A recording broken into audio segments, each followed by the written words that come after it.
Hello students, today I am with a new video on determiners part 4। Determiners के part 3 पहले ही बन चुके हैं और आज मैं डिटरमिनर्स पार्ट 4 लेके आया हूं। I am Hariram Joshi, UMS government higher secondary school पागन वीसी ग्वालियर।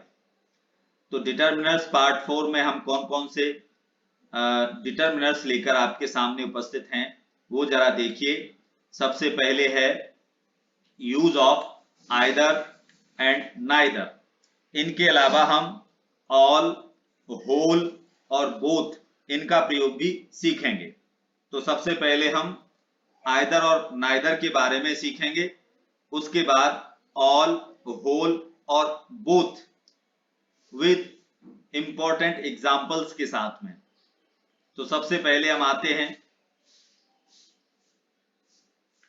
डिटरमिनर्स में use of either, neither.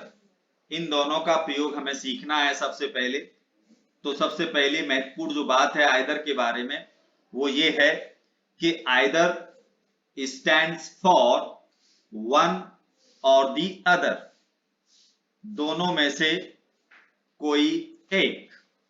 Either का मतलब है जब हमारे पास दो ऑप्शन हैं और दोनों में से किसी एक की बात हम कर रहे हैं तो हम आइदर का प्रयोग करते हैं।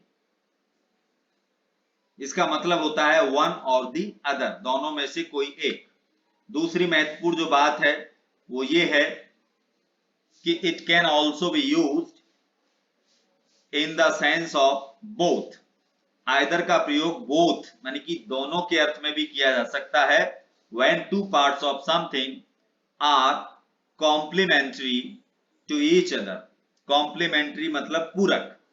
जब किसी चीज के दो हिस्से एक दूसरे के पूरक होंगे उस समय हम जो है आइदर का प्रयोग बोथ के सेंस में करेंगे, यानी कि दोनों के अर्थ में।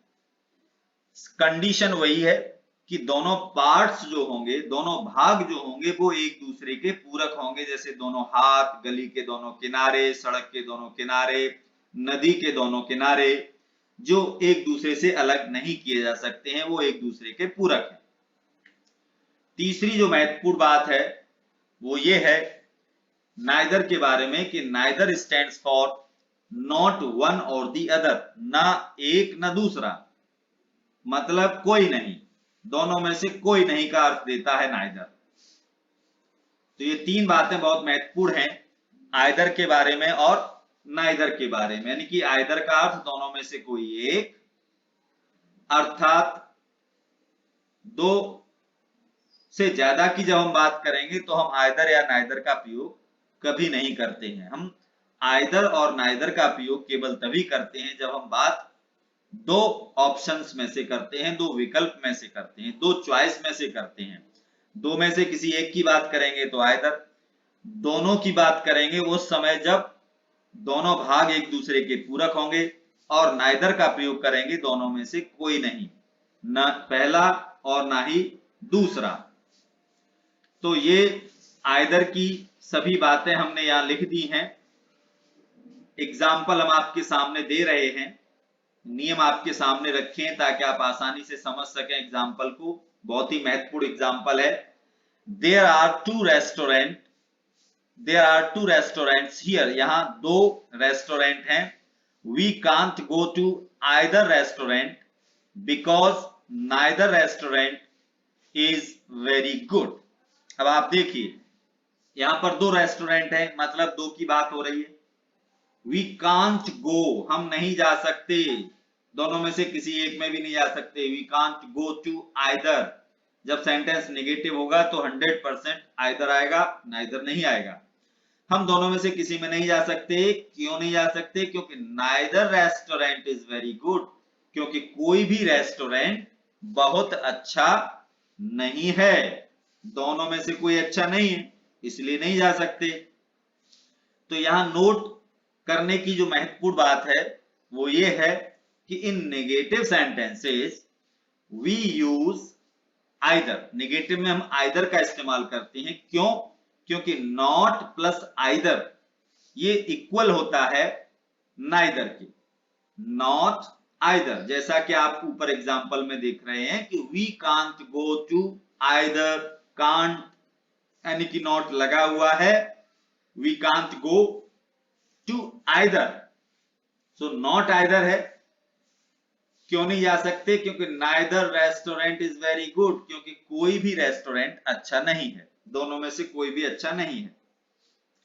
आप ये नॉट आइदर वाली बात जो है उसको हम एक एग्जांपल से और समझाते हैं आपको। एग्जांपल ये है कि Mohan has given me 2 books, Mohan ने हमें 2 किताबें दी, लेकिन but I have not read either book, not लगा हुआ है, नॉट रेड, तो नाइदर तो आने का सवाल नहीं है, बट लगा है, उसने 2 किताबें दी लेकिन मतलब हमने कोई नहीं पढ़ी, तो आई have not read either book. अगर इसमें हम नाइदर लगाना चाहते हैं तो इस प्रकार से लग जाएगा, लेकिन सेंटेंस में से नॉट हटेगा। Mohan has given me 2 books but I have read neither book. ऊपर देखिए I have not read either book, but नीचे I have read neither book. तो यहां ये क्लियर हो गया कि not either is equal to neither. Either का मतलब दोनों में से कोई एक, अथवा दोनों। दोनों कब होगा? जब दोनों भाग एक दूसरे के पूरक होंगे। नाइदर का मतलब दोनों में से कोई नहीं होगा। अगर सेंटेंस नेगेटिव है हम आइदर लगाएंगे, क्योंकि नॉट आइदर का मतलब होता है नाइदर। अब हम कुछ एग्जाम्पल आपके सामने और लेते हैं, नियम सामने रखते हैं। सामने नियम रखे होने से आप आसानी से उन्हें देख सकते हैं और सेंटेंसेस को समझ सकते हैं कि इनमें से क्या आएगा। नोट को भी हम आपके सामने रखेंगे और फिर हम आपके सामने कुछ एग्जाम्पल दे रहे हैं। एग्जाम्पल नंबर 3 है। 3rd एग्जाम्पल में लिखा हुआ है कि कम ऑन ट्यूसडे और थर्सडे, ब्लैंक के बाद लिखा है डे इज ओके, यानी कि आप ट्यूसडे को आ जाओ या थर्सडे को आ जाओ। अब आपको यहां आइदर या नाइदर भरना है, सोचना है क्या भरा जाएगा। आप अपनी कॉपी पर उसको भर के रख लें, आपके पास समय भी है। तो ये आपको देखना है कि क्या भरा जाएगा। वो कह रहा है कि आप थर्सडे को आ जाओ या ट्यूसडे को आ जाओ, डे इज ओके। इसके बाद चौथा जो एग्जाम्पल है, 4th एग्जाम्पल, उसमें शुरू में ब्लैंक है अक्यूजेशन। अक्यूजेशन का मतलब होता है आरोप। इज ट्रू, आरोप सत्य है। अभी तो सेंस यही निकला है क्योंकि ब्लैंक है उसका, तो अभी कोई सेंस यहां आ नहीं रहा। आरोप सत्य अगर होगा तो क्या कोई छूट जाएगा? आगे लिखा है ही is sure to be acquitted. Acquit का मतलब होता है छूट जाना। आरोप सत्य अगर होगा तो कोई कैसे निश्चित रूप से छूट जाएगा? नहीं छूट पाएगा। आप समझ रहे होंगे कि 4th वाले में क्या आएगा। 5th एग्जाम्पल देखिए, ही कैन राइट, ब्लैंक के बाद लिखा हुआ है हैंड। 6th एग्जाम्पल है there were trees on, blank के बाद साइड ऑफ द रोड। अब आप समझ लें अच्छे से, 3rd में क्या आएगा, 4th में क्या आएगा, 5th में क्या आएगा, 6th में क्या आएगा। ऑप्शन आपके सामने आइदर और नाइदर है। आइदर का मतलब दोनों में से कोई एक, अथवा आइदर का मतलब दोनों तब होगा जब दोनों भाग एक दूसरे के पूरक होंगे, और नाइदर का मतलब दोनों में से कोई नहीं की बात होती है। नेगेटिव सेंटेंस है तो हम आइदर लगाएंगे, क्योंकि नॉट आइदर बराबर होता है नाइदर। तो 3rd एग्जाम्पल देखते हैं, कम ऑन ट्यूसडे और थर्सडे। ट्यूसडे को आ जाओ, थर्सडे को आ जाओ, कोई भी दिन ओके है, किसी भी दिन आने के लिए वो कह रहा है। इसका मतलब है either day is okay, either day is okay. किसी भी दिन आ जाओ, दोनों में से एक में आ जाओ, 1 में आ जाओ और दी अदर में आ जाओ, 1 डे आ जाओ और दी अदर डे आ जाओ। 4th में लिखा था, मैंने कहा था कि एक्यूजेशन इज ट्रू, आरोप सत्य है, वह निश्चित रूप से छूट जाएगा। इसका मतलब आरोप सत्य नहीं है, इसका मतलब हमें क्या लगाना होगा? नाइदर। तब हमारा सेंटेंस सही मीनिंग देगा। नाइदर एक्यूजेशन इज ट्रू, कोई भी आरोप सत्य नहीं है, वह निश्चित रूप से छूट जाएगा। पांचवा सेंटेंस है ही कैन राइट हैंड। अब हाथ जो होते हैं वो दो होते हैं और दोनों हाथ से वो लिख सकता है। ही कैन राइट, राइट के बाद यहां पर विद और लिख लेना, WITH, वो छूट गया है। ही कैन राइट विद, वो लिख सकता है, दोनों हाथ से लिख सकता है। तो यहां दोनों का अर्थ आ रहा है और दोनों का अर्थ केवल आइदर का होता है और उस समय होता है जब दोनों भाग एक दूसरे के पूरक हों। राइट हैंड, लेफ्ट हैंड, एक हैंड है, लेफ्ट है इसलिए राइट है, राइट हैंड है इसलिए लेफ्ट है, तो ये एक दूसरे के पूरक हैं इसलिए इसमें आइदर आएगा। इसके बाद there were trees on side of the road, सड़क के दोनों तरफ पेड़ लगे हुए हैं, इसका मतलब either side of the road, क्योंकि सड़क के दोनों किनारे एक दूसरे के पूरक होते हैं तो दोनों के अर्थ में यहां पर आइदर आएगा। हम कुछ एग्जाम्पल और लेते हैं, नियम सामने रखते हैं अपने, ताकि आसानी से आपको बात समझ में आ जाए। एग्जाम्पल नंबर 7 है, शुरू में खाली जगह है। ट्विन, ट्विन का मतलब होता है जुड़वा, यानी कि दो बच्चे जो पैदा होते हैं एक साथ, उनको हम ट्विन बोलते हैं। तो दो की बात हो रही है। Twin was invited to the party. अब ट्विन जो है पार्टी में इनवाइट अगर किया गया है तो वो पार्टी में जाते, लेकिन यहां लिखा है so they did not go there, इसलिए वे वहां नहीं गए, इसका मतलब उनको इनवाइट नहीं किया गया। 8th वाला एग्जांपल है ही में ज्वाइन पार्टी, दो पार्टी है उसके सामने और उनमें से किसी भी पार्टी को वो ज्वाइन कर सकता है, बट ही फाउंड ब्लैंक के बाद पार्टी एक्सेप्टेबल। आप विचार करिए क्या भरा जाएगा। तब तक नेक्स्ट स्टेटमेंट आपके सामने है, there were flowers on side of the river, blank के बाद साइड ऑफ द रिवर। यहां आप समझ ही गए होंगे नदी के दोनों किनारे एक दूसरे के पूरक होते हैं। और 10th एग्जांपल जो है वो है he could not meet me on Monday और ट्यूसडे, वो मुझसे मंडे और ट्यूसडे को नहीं मिल सका। क्यों नहीं मिल सका?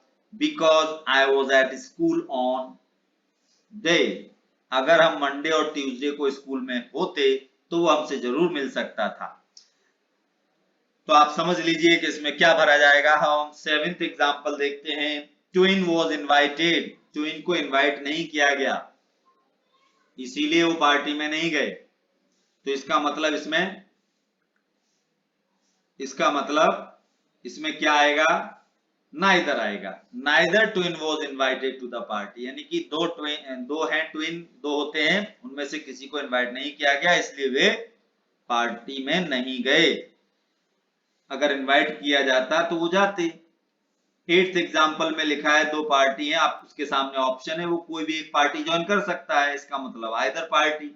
लेकिन हुआ क्या, इसके ऑपोजिट हुआ, उसको कोई भी पार्टी एक्सेप्टेबल उसने नहीं पाई, तो इसका मतलब नाइदर पार्टी एक्सेप्टेबल। इसके बाद फ्लावर्स की बात आ गई 9th वाले में। नदी के दोनों किनारे हैं तो आपको मालूम है दोनों किनारे हैं तो यहाँ बोथ के सेंस में आएगा आइदर। नदी के दोनों किनारों पर फूल लगे हुए हैं। और 10th जो एग्जांपल है उसमें लिखा है कि वो मंडे और ट्यूसडे को मुझसे नहीं मिल सका क्योंकि मैं दोनों ही दिन स्कूल में नहीं था।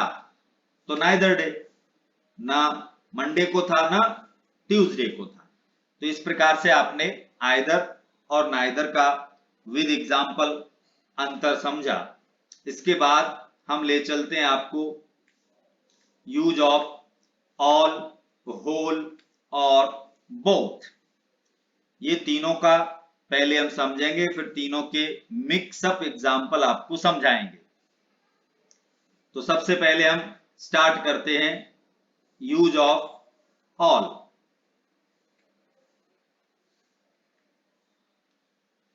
ऑल के प्रयोग में जो सबसे पहली महत्वपूर्ण बात है, ऑल का मतलब सभी लोग जानते हैं, सब या सभी होता है हिंदी में।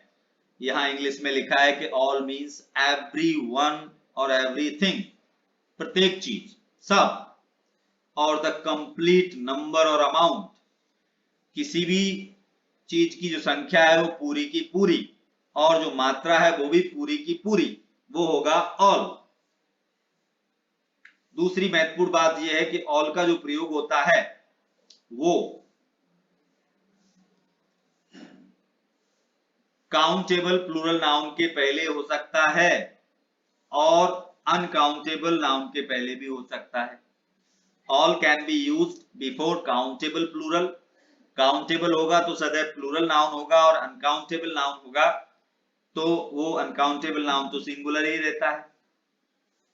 तीसरी जो महत्वपूर्ण बात है, ये बहुत अच्छी नोट करने वाली बात है कि इससे हम ऑल और होल में बहुत आसानी से फर्क समझ सकते हैं कि जो डिटर्मिनर के तौर पर as a determiner all comes, all जो है आर्टिकल द के पहले आता है अथवा पजेसिव होंगे माय, आर, योर, हिज, हर, दे नहीं है यहाँ, देयर है, THEIR कर लेंगे हम इसको।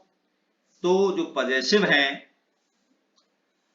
My, OUR, our, your, his, her और दे जो लिखा है वहां THEIR, देयर। तो कोई पजेसिव है या आर्टिकल दा है तो ऑल इनके पहले आएगा। होल में क्या होता है, WHOLE, उसमें हम आगे बताएंगे कि होल में होल जो होता है वो इनके बाद आता है। तो सेंटेंस अगर मिक्सअप दिए गए हैं तो हम इस चीज को देखकर भी कि अगर ब्लैंक के बाद ये द या पजेसिव दिए गए हैं तो ऑल आएगा, ब्लैंक के पहले द या ये पजेसिव दिए गए हैं तो होल आ जाएगा। चौथी जो महत्वपूर्ण बात है वो ये है कि when all refers to a whole class of people, यानी कि जब whole जो है व्यक्ति या वस्तुओं की पूरे वर्ग को रेफर करता है तो हम आर्टिकल दा का प्रयोग ऑल के बाद नहीं करते। ऑल चिल्ड्रन है ना, ऑल फ्लावर्स। तो एक बात और है पांचवी, और वो बात ये है कि we don't use the after all, all के बाद हम दा का प्रयोग उस समय और नहीं करते जब हमें टाइम एक्सप्रेशंस दिए गए हों। जैसे एग्जांपल यहां दिए गए हैं such as all day, all night, all week, all year. तो all day, all the day नहीं, all night, all the night नहीं, all week, all the week नहीं। तो ये ऑल के बारे में सभी बातें मैंने आपको बता दी, ये महत्वपूर्ण है, सभी नोट कर लें आप बातें। इसके बाद हम होल के बारे में आपको बताते हैं कि होल जो है किस अवस्था में आएगा, कौन सी सिचुएशन रहेगी उसके साथ। इसमें सबसे पहली बात यह है कि होल का मतलब होता है कंप्लीट और एंटायर, पूरा, संपूर्ण। ये सिंगुलर काउंटेबल नाउन के पहले ही आता है सिर्फ। जैसे कोई रोटी है तो पूरी रोटी, होल ब्रेड, होल चपाती। पूरा स्टाफ, होल स्टाफ। पूरा स्कूल, होल स्कूल। मतलब सिंगुलर नाउन के पहले आएगा, अनकाउंटेबल नाउन के पहले सामान्यतः होल का प्रयोग हम नहीं करते। इसमें दूसरी महत्वपूर्ण बात है कि जैसे ऑल के बाद हम द और किसी पजेसिव का प्रयोग करते थे, लेकिन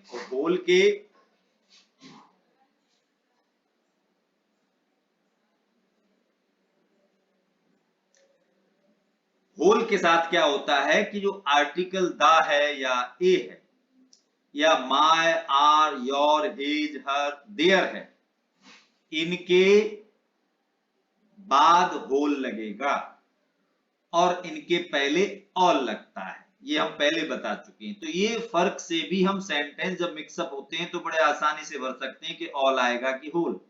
मैंने बताया था कि द या कोई पजेसिव या कोई आर्टिकल ब्लैंक के पहले है तो होल आएगा, और ब्लैंक के बाद अगर ये शब्द दिए गए हैं द या ए या कोई पजेसिव तो हम ऑल भरते हैं। तो बड़ी सिंपल सी बात समझने की है। तीसरी महत्वपूर्ण बात यह है कि जो टाइम एक्सप्रेशन होते हैं, with time expression we can use whole, लेकिन इसमें जो है आर्टिकल द का प्रयोग हम करेंगे। द होल डे वहां था खाली all day, the whole night वहां था all night, the whole week वहां था ऑल वीक। तो टाइम एक्सप्रेशंस के साथ में होल और ऑल दोनों का प्रयोग हो सकता है, ये ध्यान रखें। फर्क ये होगा कि ऑल बिना आर्टिकल के आएगा, all day, all night, all week, और होल आर्टिकल द के साथ आएगा, the whole day, the whole night, the whole week. यहां देखिए नीचे हमने लिखा है all day, night, week, month, यानी कि all day, all night, all week, all month, ये सब इक्वल होंगे the whole day, the whole night, the whole week और द होल मंथ के। तो ये चीजें हमने ऑल और होल में आपको बता दी। अब हम आपको एग्जाम्पल देने से पहले बोथ का प्रयोग और हम बता देते हैं, उसके बाद हम एग्जाम्पल लेंगे। बोथ का अर्थ दोनों होता है, इसमें ज्यादा समझने की बात नहीं है। जब केवल दो की बात हो रही होगी तो हम बोथ का प्रयोग करेंगे। Both means one and the other, पहला भी और दूसरा भी, दोनों। और दूसरी बात यह है कि जो आर्टिकल है या पजेसिव है वो जो है बोथ पहले आएगा आर्टिकल के, अथवा कोई पजेसिव है उसके पहले भी। जैसे ऑल आता है वैसे ही बोथ भी आर्टिकल द और कोई पजेसिव है, माय, आर, योर, हिज, हर, दे, या फिर लिख गया है देयर होगा, तो इनके पहले जो है बोथ आता है, ऐसे ही ऑल आता है। फर्क ये है कि बोथ में केवल दो की बात होती है, दो नाउन की बात होगी, केवल दो नाउन। जब दो नाउन की बात होगी तो बोथ आएगा, और द या पजेसिव एडजेक्टिव के पहले भी बोथ आएगा, जिस प्रकार से ऑल आता है। इसके बाद एक बात और इसमें महत्वपूर्ण है कि we use both for two things, कि दो नाउन्स के लिए ही हम बोथ का प्रयोग करते हैं। एक्सरसाइज आपके सामने है। फर्स्ट एग्जांपल है, आप पढ़ते जाइए, सेंटेंस लिखते जाइए और आप ये सोचते जाइए क्या भरा जाएगा। ब्लैंक के बाद exercises are not equally easy to do. सोचते रहिए और लिखते भी जाइए और भरते भी जाइए कि आप क्या भरेंगे, ऑल, होल या बोथ। सेकंड एग्जांपल आपके सामने है, देखिए ब्लैंक के पहले आर्टिकल द लगा हुआ है, आप समझ सकते हैं क्या भरा जाएगा। वर्ल्ड के पहले world wept at Gandhiji's death. इसके बाद नोट डाउन कर लो, थर्ड सेंटेंस है, ब्लैंक शुरू में है और ब्लैंक के बाद लिखा है his legs have been injured in the accident. इसके बाद आप चौथा सेंटेंस देखें, थर्ड लिख लें और समझ लें कि इसमें क्या भरा जाएगा। फोर्थ एग्जांपल है, ही स्पेंट, ब्लैंक के बाद आर्टिकल द लगा हुआ है, द मनी। आप समझ सकते हैं कि ऑल आएगा कि होल आएगा, बोथ आने का सवाल नहीं है क्योंकि बोथ केवल दो के सेंस में आता है। पांचवा जो एग्जांपल है, ही पेड हिज, हिज यानी कि पजेसिव एडजेक्टिव आ गया, उसके बाद ब्लैंक है, आप आसानी से इसको भी भर सकते हैं। सिक्स्थ एग्जांपल है, he can play badminton with, blank के बाद द हैंड्स। आप समझ सकते हैं क्या भरा जाएगा। सेवेंथ एग्जांपल है, प्लीज टेक द लिखा हुआ है, उसके बाद ब्लैंक है, लोफ ऑफ ब्रेड। इसके बाद एट्थ जो एग्जांपल है वो my friends help me. Ninth example है, we spent blank day on the beach. इसके बाद 10th एग्जांपल है, वी स्पेंट द, ब्लैंक के बाद डे ऑन द बीच। ये मैंने दो बार दिया है, एक जगह बगैर आर्टिकल के है और 10th वाले एग्जांपल में ये आर्टिकल द के साथ में है। तो अब हम देखते हैं, आपने अच्छे से इन्हें लिख लिया होगा और लिखने के साथ में आपने समझ भी लिया होगा कि आपको इसमें कौन से एग्जाम्पल में क्या भरना है। तो सबसे पहले आप देखिए कि पहला एग्जाम्पल है एक्सरसाइजेस, प्लूरल नाउन है, प्लूरल नाउन है और हमें मालूम है कि होल का प्रयोग प्लूरल नाउन के पहले नहीं होता है। तो इसका मतलब है सिंपल सी बात है कि इसमें ऑल आएगा। All exercises are not equally easy to do. All exercises are not equally easy to do. Second example में शुरू में द लिखा हुआ है और आपको पता है कि द का प्रयोग और ब्लैंक के बाद वर्ल्ड लिखा हुआ है, सिंगुलर नाउन लिखा हुआ है, सिंगुलर नाउन के पहले ऑल नहीं आता है हमें मालूम है, और आर्टिकल द का प्रयोग ऑल के बाद होता है लेकिन होल के पहले होता है। तो इसलिए इसमें होल आएगा। The whole world wept at Gandhiji's death. Third example आप देखिए, आप सोचिए क्या भरा होगा आपने, हिज लेग्स, ऑल भरा है कि होल भरा है कि बोथ भरा है। Have been injured in the accident, अगर आपने ऑल भरा है तो क्या समझकर भरा है, और होल भरा है आपने देखा है कि हिज लगा है, पजेसिव लगा हुआ है, तो ऑल आ सकता है या बोथ आ सकता है, होल आने का सवाल ही नहीं है। अब देखना है कि ऑल आएगा कि बोथ आएगा। अब लिखा है लेग्स, पैर कितने होते हैं, दो ही पैर होते हैं, तो इसका मतलब बात दो की हो रही है, तो इसलिए इसमें ऑल आने का सवाल ही नहीं है, केवल बोथ ही आ सकता है। Both his legs have been injured in the accident. इसके बाद चौथा जो एग्जांपल है उसमें ब्लैंक के बाद द लगा हुआ है, तो इसका मतलब यहां ऑल आएगा। फिफ्थ एग्जांपल है, हिज पहले लिखा हुआ है ब्लैंक के पहले, तो ऑल आने का सवाल ही नहीं है, हिज होल अटेंशन। छठवा जो एग्जांपल है वो दोनों हाथों से खेल सकता है, हाथ दो होते हैं, बैडमिंटन वो दोनों हाथ से खेल सकता है, इसलिए विथ बोथ दी हैंड्स। साथ में जो है द आर्टिकल फिर से पहले लगा हुआ है, आपको कुछ सोचना ही नहीं है, होल भरा जाएगा। आठ में जो है माई जो है ब्लैंक के बाद है, इसका मतलब ऑल माई फ्रेंड्स हेल्प मी हो गया। 9 में वी स्पेंट, आर्टिकल नहीं दिया, इसका मतलब all day on the beach आएगा। 10th एग्जांपल में वी स्पेंट द दिया गया है, तो इसका मतलब the whole day on the beach आएगा। तो आप समझ गए, ये एग्जाम्पल आप लिख लें, अपने आंसर्स मैच कर लें, और आज का लेसन यही समाप्त होता है। अगले पार्ट तक के लिए bye bye. Thank you very much for watching the video.